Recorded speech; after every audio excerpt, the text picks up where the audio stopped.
Eu sou Sandra Bittencourt, bem-vindos ao podcast Arte, Cultura e Mente Zen.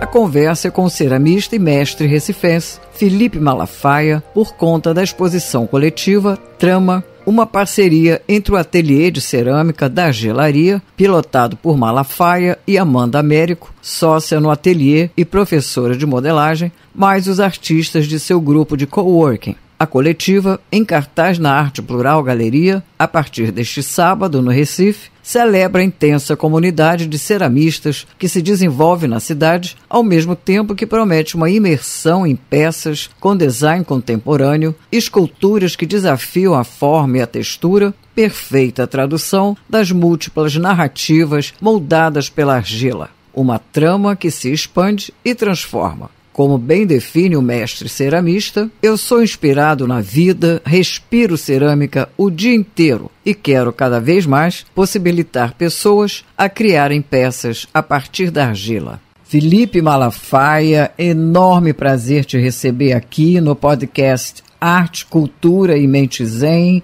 Tudo bem com você, Felipe?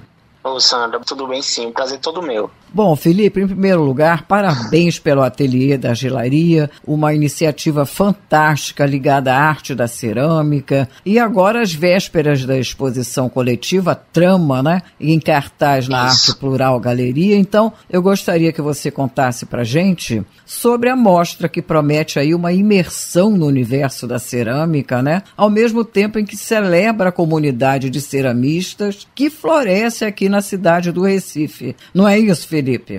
Sandra, é isso mesmo. Então, a Trama é um coletivo, a gente deu esse nome porque é um coletivo que foi formado na Gelaria, né, no ateliê, que é um ateliê que a gente dá aula. Então, são pessoas que a gente formou, que foram nossos alunos, outras pessoas que foram chegando para usar o nosso espaço como local de produção. E aí a gente juntou todo mundo e teve a ideia de fazer uma grande celebração. Uma celebração para a cerâmica, uma celebração para a arte, uma celebração para esse ensinamento, né? Que é expor nossas peças numa galeria de arte. E aí, junto com o pessoal da Arte Plural Galeria, a gente conseguiu esse espaço e vamos fazer essa apresentação dos nossos artistas, das pessoas que a gente formou, das pessoas que estão juntos com a gente durante esse ano de 2025. Mas isso é a forma que a gente está celebrando esse ano. A gente já fez isso em outros anos. Sim, né? sim. De outras formas, né? De formas diferentes. Ano passado a gente fez uma feirinha na frente da loja. Então foi uma feirinha bem bacana. A gente reuniu essas pessoas também que a gente formou para expor essas peças, colocaram elas à venda. Então, dessa vez a gente juntou um número maior e aí não comportou a gente fazer esse formato de feirinha, então a gente decidiu fazer essa exposição. Isso, agora eu quero saber mais sobre a mostra, quer dizer, a gente vai poder apreciar designs, esculturas, parece que são mais de 20 peças, assinadas por 13 artistas. Fala um pouquinho do que vai ser mostrado pra gente. Tá.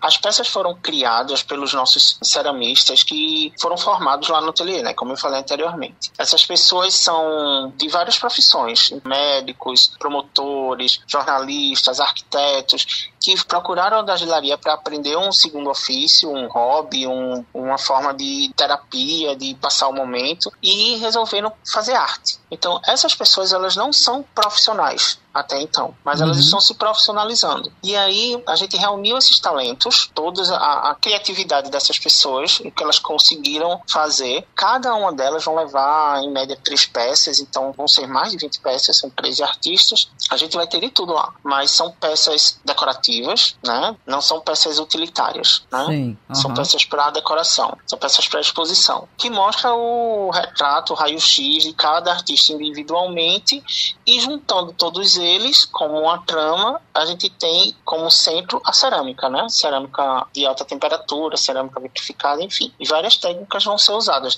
nessa mostra. Sim, agora fala um pouquinho dessas técnicas. Tá. A gente vai encontrar lá peças esmaltadas, vasos de diversos formatos, com diversas texturas, com desenhos, apresentações, alguns vitrificados, alguns foscos, com aplicações de com outros materiais, com cordas, com juta, Então a gente vai encontrar muitas outras coisas, totens, tem casa de passarinho, de cerâmica. Na verdade não é casa, é comedouro, né? Aqueles comedouros de passarinhos grandes, telas e aplicações de parede, também em cerâmica, vasos decorativos. Tem um trabalho de riscar o vaso, de desgastar o vaso, fazendo uma textura nele também. São trabalhos incríveis. Felipe, você escreveu um texto no seu Instagram que eu achei muito Sim. interessante, poético, que diz assim: a rotina ideal de um ceramista começa cedo, mas sem pressa. O dia amanhece e com ele um momento de silêncio. Café coado, mãos aquecidas, talvez uma breve caminhada ou uma pausa para observar a luz que entra pela janela do ateliê. O corpo e a mente se alinham ao ritmo do barro, que nunca é apressado. Isso é de uma beleza, Felipe. Que coisa linda, que descrição. Você estava iluminado aí. Me conta, fala um pouco desse estado de ser ceramista, porque é uma coisa além, né? É uma coisa um pouco acima do cotidiano. Vamos, fala aí pra gente. Então, a cerâmica, ela tem um tempo, né? É uma mágica que ela acontece no tempo dela. É um tempo único, que não adianta a gente querer apressar, né? Não adianta a gente querer retardar, porque ela vai acontecer naquele tempo. E a gente tem que aproveitar enquanto esse tempo está passando para poder usufruir desse momento, sabe? O processo criativo dentro da cerâmica, ele traz muito essa pausa. Muitas vezes a gente põe a mão na cerâmica, a gente não sabe nem o que vai fazer, mas a gente vai mexendo e o tempo vai passando e vai ganhando uma forma, e aí a criatividade chega e a gente vai e transforma aquilo, né? É difícil descrever isso de uma outra forma que não seja nas palavras que eu tinha falado, como você leu, né? Sim. Eu vou continuar aqui porque o texto é grande e eu sublinhei aqui uma outra frase muito interessante. Cada peça demanda escuta, paciência e respeito. É uma relação mágica, né, Felipe? Mas é uma relação mágica, sim. É uma relação mágica, Sandro, porque qualquer coisa que a gente faça, ela tem reflexo, ela dá reflexo na peça. Se a gente passa uma força maior, ela no final dá um resultado completamente diferente do que o que a gente estava esperando. Então, realmente é muita paciência, é muito respeito com a massa, é muito tempo que a gente tem que se desprender da gente e doar para aquilo que a gente está criando, sabe? Sei. E aí você termina aqui um outro trecho dizendo assim: e há sempre um mistério envolvido no que virá depois do calor. Nossa, é muito. Fala, e esse Felipe. É o nosso maior, também o nosso maior trauma, porque tudo pode acontecer. Quando a gente acaba, peça linda, maravilhosa, a gente põe no forno e aí às vezes, a grande maioria, quando o trabalho é bem feito, dá muito certo, mas às vezes dá muito errado. E aí pode vir tudo a perder, mas também pode ser uma explosão de alegria. Há casos que, ao invés da obra se perder, ela ganha depois desse momento? Ela pode sair melhor. Depende, a gente pode aproveitar daquela situação para criar uma terceira peça, uma coisa que não estava no script, né? Que não estava pensada. Isso aconteceu com você já muitas vezes? Já. Aconteceu demais. Dá um exemplo pra gente. Uma das peças da exposição aconteceu isso. É um trio de vasos, são 3 vasos, eles se complementam. Peguei um barro preto, fiz um vaso preto. Peguei um barro ocre, fiz um vaso ocre. E misturei um pedaço do barro preto, que eu tinha feito barro preto, e um pedaço do barro ocre, e que eu tinha feito o vaso ocre, misturei os 2 vasos para fazer um mesclado. Aparentemente, tudo deu certo. O ocre nasceu lindo, o preto nasceu lindo, só que o mesclado, ele não nasceu lindo. O vaso ficou com desenhos lindos, parecia uma órbita. Todo o mesclado ficou lindo, mas a peça estourou todinha, ela deu bolha todinha, do início, de cima até embaixo no forno. Ela tá toda pipocada, toda como se ela tivesse borbulhado, sabe? Tecnicamente, sabendo que isso é um erro de compatibilidade entre as argilas, isso tecnicamente, mas visualmente e esteticamente ficou incrível. Isso que eu ia te perguntar. O resultado ficou lindo. e continua compondo o conjunto de obra da forma que eu queria, aquela instalação da forma que eu queria. Embora eu, tecnicamente, saiba que aquilo ali não está correto. Não é que não esteja correto, deu uma incompatibilidade entre as duas argilas. Elas reagiram de forma ruim, mas que ficou, vai estar lá na exposição, uma peça linda. As 3 peças, resultado da união das outras 2. E agora, para fechar esse seu texto, você fala assim: a rotina ideal de um ceramista é uma dança entre disciplina e entrega, onde o barro, o corpo e a alma se encontram. A gente tem que estar muitas vezes equilibrado, porque não dá para criar quando a gente está triste, quando a gente não está centrado. Outro tipo de arte, até as pessoas conseguem se aproveitar desse momento, né? Sim, mas eu acho sim. que na cerâmica eu ainda não consigo fazer isso. Preciso de um equilíbrio, preciso estar centrado, devoto para aquilo, sabe? Voltado para aquilo. E eu gostei muito também de um mantra criado por você, que você fala assim: a partir de hoje eu escolho me conectar apenas com clientes que valorizam o meu trabalho, clientes que reconhecem o meu tempo, o meu conhecimento e a minha entrega. Me diga uma coisa, Felipe, é difícil essa relação com o cliente? Quer dizer, em se tratando de uma obra de cerâmica, né, que tem todos essas nuances, né? Como é que você lida com o feedback dos clientes? Como é que é? É muito difícil? É bem uma reflexão, né? A gente, hoje em dia, eu pelo menos percebo isso muito aqui em Recife, mas no Nordeste, e eu vou te citar um movimento que está acontecendo nacional no cerâmica, que é da ceramistas. Deixa eu dar só uma olhada, acho que a gente pode conversar sobre isso. Eu percebi que aqui no Nordeste, em Recife principalmente no Nordeste, sim, a cerâmica artesanal é muito pouco valorizada. Então ela é muito mais jogada para o artesanato, isso, sabe? Exatamente. Quando a gente parte para outros lugares, para a região sul, sudeste, a valorização é extrema. Isso. Tá acontecendo no Brasil uma amostra online, Cerâmica do Brasil, tem 250 e poucos ceramistas inscritos, dos quais, do Nordeste, 9 estados do Nordeste, total é 18. Meus colegas do Sul, meus colegas ceramistas do Sul, do Sudeste e outros estados sempre ficam perguntando: poxa, vocês não se inscrevem? Mas a questão é que as pessoas não valorizam, sabe? Até a gente que está fazendo e tem isso muito na gente também, que está proporcionando a cultura da cerâmica aqui, e eu me ponho nesse lugar, de não conseguir fomentar isso, porque a gente fica sabendo das coisas já no fim, em alguns aspectos, né? Em outros aspectos, os próprios alunos, as pessoas que a gente está ensinando, os próprios ceramistas, eles não acreditam. Entendi. Nesse porque trabalho. Existe feiras anuais em Paraty, não é isso? Lá em Itaipava, em vários lugares do Rio de Janeiro, onde a cerâmica está avançando muito bem. Sim, tem um congresso nacional que todo ano a gente está lá. Isso, o congresso, Tem o Festival de Cerâmica de Cunha. Em Minas Gerais tem o Festival de Cerâmica, mas aqui no Nordeste não tem. Exatamente. Felipe, sem querer me intrometer, mas já me intrometendo, olha aí, o que você acha? Não, eu tô nesse trabalho, né? Meu trabalho é dentro desse mundão aí. Quanto mais gente eu tô formando, mais gente eu tô dando consciência do trabalho que é a cerâmica, de como é gostoso fazer a cerâmica, de não essa parte só da criatividade, mas da valorização dessa obra, né? Da arte. Conta pra gente como é que você começou, como é que começou essa tua paixão? Como é que foi?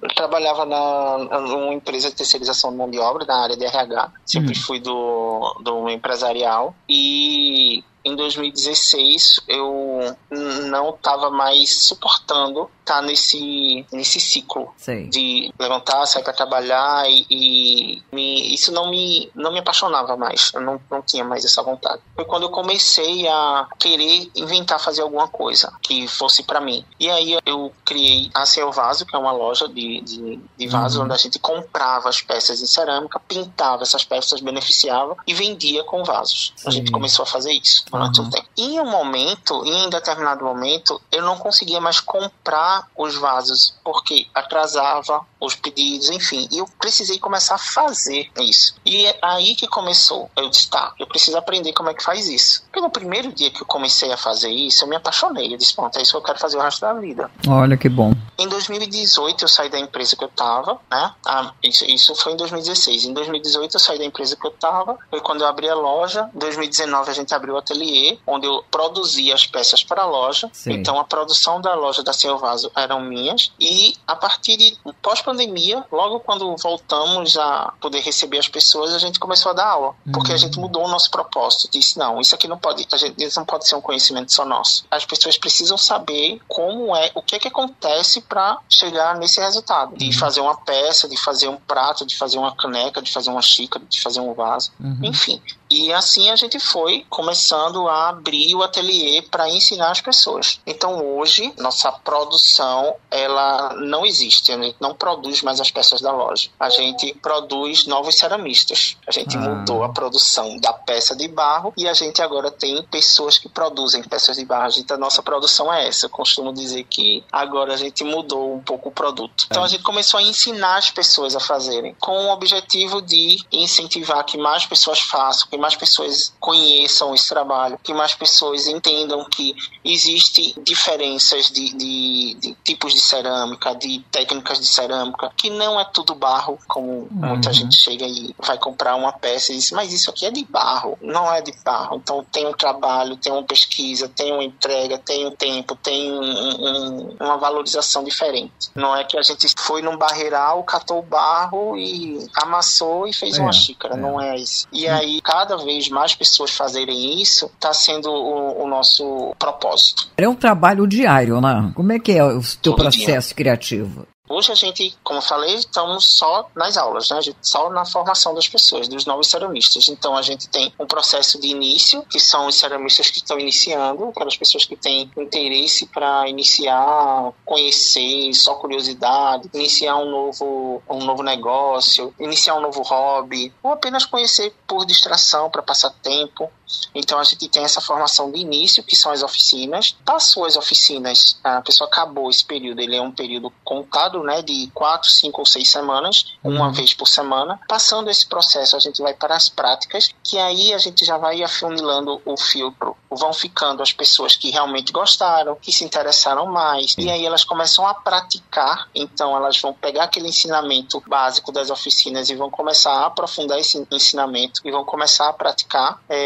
Acabou esse período de prática, que é a pessoa que vai fazer, é ela que vai dizer quando ela vai acabar o período de prática ou não. É ela que vai dizer, eu aprendi o que eu queria, ou então não, eu preciso de mais conhecimento. E aí, acabou esse período de prática, ela passa para ou aprender a ser mais técnico, e aí vai para uma parte mais do torno, peças mais criadas no torno, que aí é um conhecimento mais técnico, uma coisa mais demorada e que requer um investimento de compromisso maior. Ou a pessoa vai para o coworking, que a gente cai exatamente nesse grupo, né? Que são pessoas que vêm e usam nosso espaço para adquirir mais conhecimento e praticar, trocar informações com todos os outros ceramistas, trazer novidade. A gente leva muita novidade também e a gente compartilha tudo isso. Esse ano a gente pegou um grupo e foi pro Contaf em São Paulo, o grupo do coworking. A gente sempre está discutindo com todo mundo a possibilidade da gente sempre estar trocando tudo, sabe? Agora, e quais etapas do processo você considera que são mais desafiadoras? O que você acha que,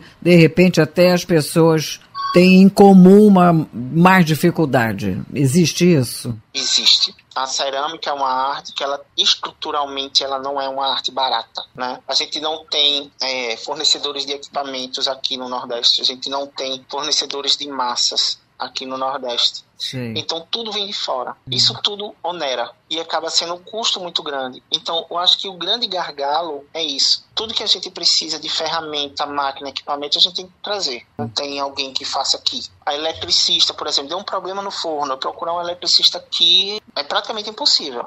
É uma pessoa que faz a manutenção de todos os ceramistas da cidade. Caramba. Quando essa pessoa está ocupada, se 2 fornos der problema, uma vai ter que ficar esperando. Então tudo é muito caro. E claro que para você montar um ateliê, receber pessoas, existe desgaste de material, de equipamento, de tudo, e isso tudo tem que ser reposto. Acaba que fica muito caro para a pessoa que procura fazer. O principal gargalo aí desse processo é o custo. Não são coisas que a gente encontra com facilidade. Agora, e suas maiores influências, hein, Felipe? Quais são os mestres que te levaram à arte da cerâmica? Sim, os mestres são a minha formação, são pessoas que, meu Deus, eu agradeço diariamente por ter passado por essas mãos. Eu comecei tudo lá no início foi quem plantou a semente na minha vida, foi o pessoal do Grupo Arteiras. Sim. A Rosa Pandolfi e a Tereza Goulart,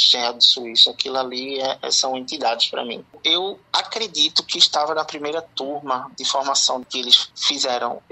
Eles ainda eram lá em Campo Grande, faz muito tempo isso. O espaço, as vezes tinham acabado de abrir lá, e eu tive aula lá com elas. A partir dessa aula foi que eu quis devorar cerâmica, aprender tudo que eu tinha que aprender.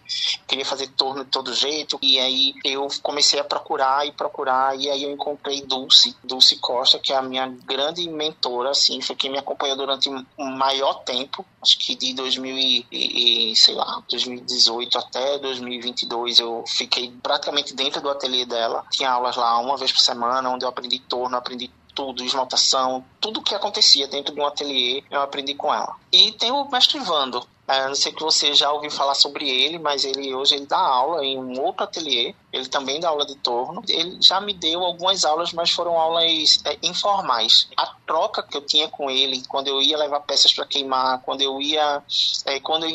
gente se encontrava, que eu ia no ateliê, as trocas que a gente tinha, eu com ele, principalmente, eram coisas fantásticas. A gente conversava muito sobre muita coisa, muitos assuntos, muita técnica, muito argila, muito tudo. Então, essas 3 pessoas aqui da cidade são meus 3 mestres que eu venero, assim, sabe? Sim. Eu maior respeito, e tudo que eu aprendi hoje eu devo a eles. E o que eu passo para os meus alunos, para as pessoas que passam, foram coisas que eu aprendi com eles também, e filtradas e melhoradas, e de outra forma, não melhoradas, mas, sei lá, com outro ponto de vista. Mas eu respeito muito o que eu aprendi com eles. E fora, eu tenho outras inspirações que são internacionais. Tem o Eric Landon, que é da Dinamarca, tem a cerâmica do Japão, uma cerâmica muito inspiradora também. Tem a cerâmica da Inglaterra, eu esqueci o nome do ceramista que eu acompanho sempre, que eu gosto muito de lá, em inglês, que ele faz uma cerâmica milimetricamente igual, que é uma coisa absurda. Um ceramista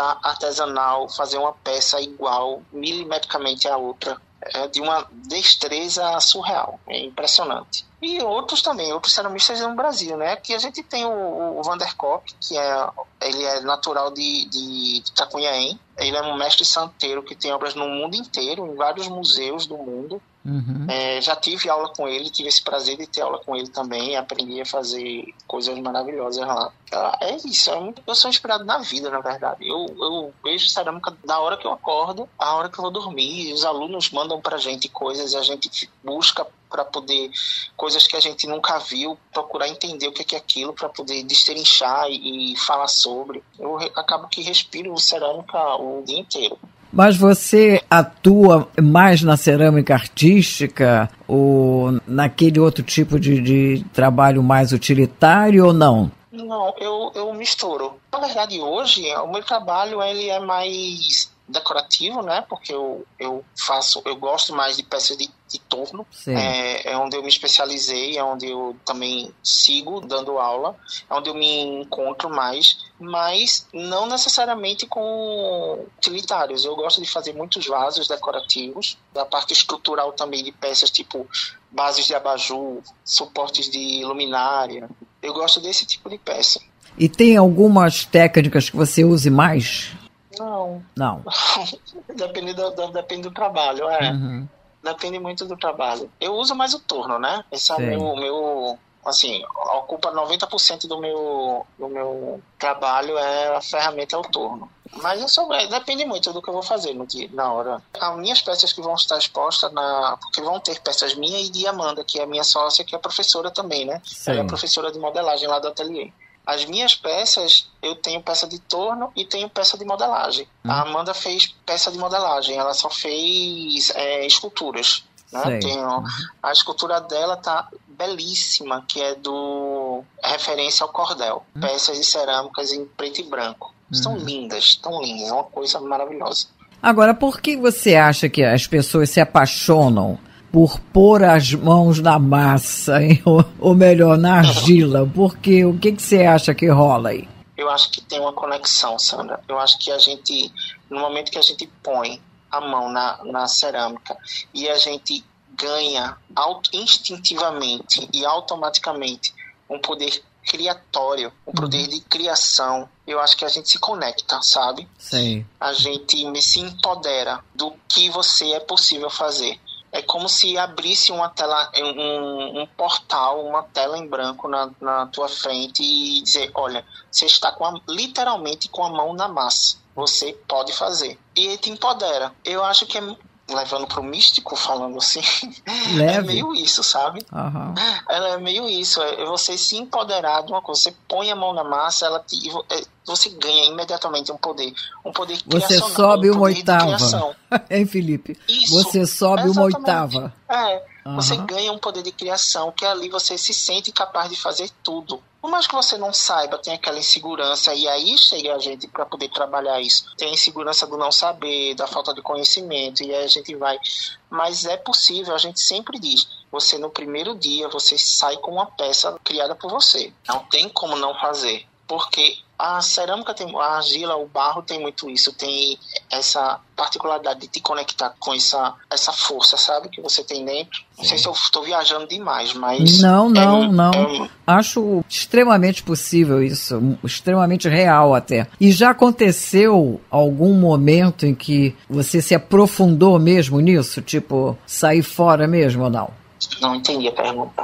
Já aconteceu algum momento de você estar, né, nesse processo de criação, estar lá na roda do oleiro e se entrosar tanto, né, haver uma conexão tão forte com o que estava acontecendo, de você ter uma experiência mesmo acima do físico? Aconteceu? Entendi. Porque muitos pianistas têm isso, eles saem completamente fora. Eu vou dizer que acontece sim, eu acho que acontece sempre. Acaba que é uma rotina, sabe? Principalmente no torno, você é tão técnico que em algum momento você tem que ultrapassar a barreira do técnico para poder acontecer alguma coisa. E sempre acontece.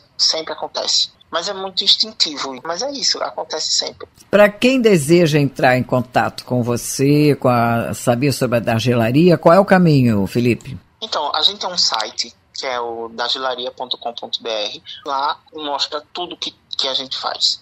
Então tem todas as informações dos cursos, todas as informações de como é possível você começar, de por onde, da jornada que você quer trilhar, do caminho que você quer fazer, se você quer fazer oficina, tudo tem escrito no site. Eu entendo que é muita informação, porque às vezes a pessoa ela não sabe nem o que está querendo perguntar. É tanta coisa que ela quer saber que não tem como perguntar, sabe? E aí a gente tentou preparar um site onde tenha todas as informações lá. Se você quiser ter aula, se você quiser fazer uma aula avulsa, se você quiser só conhecer o ateliê. Como a gente só está nesse momento de aula, de formação, então o site ele é todo voltado para isso. A pessoa pode se inscrever lá e isso é tudo automático, né? A pessoa se inscreve, escolhe o dia da semana que vai fazer, qual o curso que vai fazer, escolhe o dia da semana que quer, o horário, e ela recebe uma programação já agendada. Você pode fazer nesse dia, nesse tal horário, já tudo definido no WhatsApp. A pessoa faz o pagamento, ela entra na nossa agenda e ela faz parte da argelaria do nosso ateliê. E a gente tem essa programação com a pessoa, a programação que ela fechou lá, ela vai ter a programação com os professores, no caso eu e com a Amanda. Pode seguir no Instagram, né? Sim, pode seguir no Instagram. O WhatsApp, ele tá vinculado a esse chatbot, né? Que é autorresposta, de autoatendimento, porque a gente geralmente está com as mãos sujas de barro, então a gente não consegue, por mais que a gente queira, mas a gente não consegue ter uma resposta imediata nessa questão tecnológica, porque a gente tá com a mão suja de barro e aí não tem como pegar um celular com a mão e tá no barro com a outra mão. Então, a gente tentou automatizar tudo isso para não ser necessário, nem deixar a pessoa esperando e não ser necessário isso também. As informações, elas estão lá. Estão no site, estão no Instagram, estão no WhatsApp. Ela não precisa esperar por a gente. Sim. Mas, sempre que a pessoa não conseguir achar a informação, a gente vai responder, quando a gente puder, né? Quando limpar a mão e fazer o que a gente tem que fazer. Felipe, para a gente fechar, o que o inspira a continuar criando peças de cerâmica? O que me inspira? Eu quero, na verdade, criar mais pessoas que façam peças de cerâmica. Pessoas que valorizem essas pessoas também que façam peça de cerâmica. Que a gente consiga ter uma força representativa de verdade aqui para atrair esse investimento de fornecedores aqui no local, até para distribuir mais esse ofício, né? Ser mais acessível, mais gente consiga fazer, para que mais gente possa também ter acesso a esse poder de criar. Felipe Malafaia, obrigadíssima pelo papo, super parabéns pela Dargilaria, por essa missão maravilhosa que você tem, pela causa, né, da arte cerâmica. Muito sucesso para você. Sandra, eu que tenho que agradecer a você pelo espaço, pela oportunidade, poder falar sobre isso, poder mostrar para todo mundo o nosso trabalho. Muito obrigado, estou muito feliz. Vou ficando por aqui. Não se esqueçam de curtir, se inscrevam no canal, compartilhem e ativem o sininho das notificações para serem avisados quando sair uma nova conversa. Obrigado a todos. Na próxima semana tem mais. Espero vocês. Até!